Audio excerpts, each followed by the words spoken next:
différents visas, justement pour différencier les différents types de voyageurs. Or, différents visas impliquent différentes conditions d'obtention, mais aussi différents droits garantis par les visas. Les visas de tourisme sont considérés comme des non-immigrants visas et ne donnent à ce titre pas le droit d'occuper un emploi ou d'effectuer un stage pendant le séjour, hormis circonstances exceptionnelles et bien délimitées. Si vous travaillez ou effectuez un stage en n'ayant qu'un visa de tourisme, aucun papier ne pourra être rempli par l'administration. Vous seriez un employé fantôme, vous n'auriez aucun droit, ne serait-ce que concernant l'assurance maladie ou pour faire connaître votre formation. De plus, si l'administration vous trouvait en train de travailler sans avoir le bon visa, vous risqueriez de vous faire reconduire à la frontière et de voir attribuer une interdiction du territoire de plusieurs années.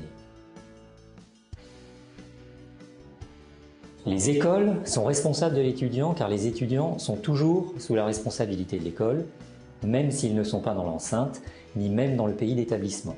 Ils se doivent de vérifier que l'étudiant a en sa possession tous les papiers nécessaires à son voyage. L'école a une obligation contractuelle en ce sens qui pourrait aller jusqu'à une obligation de résultat. Résultat que l'étudiant ait les bons documents afin de pouvoir partir à l'étranger et continuer sa formation là-bas dans les meilleures conditions. La responsabilité de l'école pourrait être engagée sur la base de l'article 1147 du Code civil ou même sur la base de l'article 1382 du Code civil, dite responsabilité délictuelle, couvrant des sinistres beaucoup plus larges dès lors que les trois conditions sont réunies, une faute, un préjudice, un lien de causalité. Il faut préciser que même si l'école est assurée, il est possible qu'un sinistre important qui serait arrivé à l'étudiant ne soit pas couvert par l'assurance de l'école.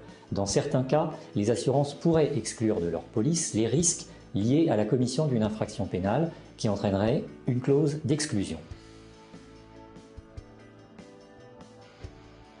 L'étudiant n'est pas exempt de toute responsabilité pour autant. Il peut, comme il est dit plus haut, se faire accompagner à la frontière et donc expulsé, mais aussi se voir interdit du territoire et ceci pendant plusieurs années.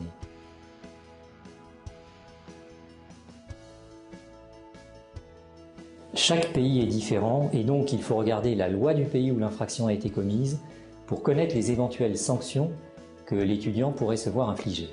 L'entreprise, quant à elle, relève de la loi du pays où l'infraction a été commise. Mais comme elle aura engagé un étudiant qui n'aurait pas tous les papiers nécessaires, alors elle se verra souvent infliger une amende et des contrôles fiscaux pour avoir engagé des personnes noires.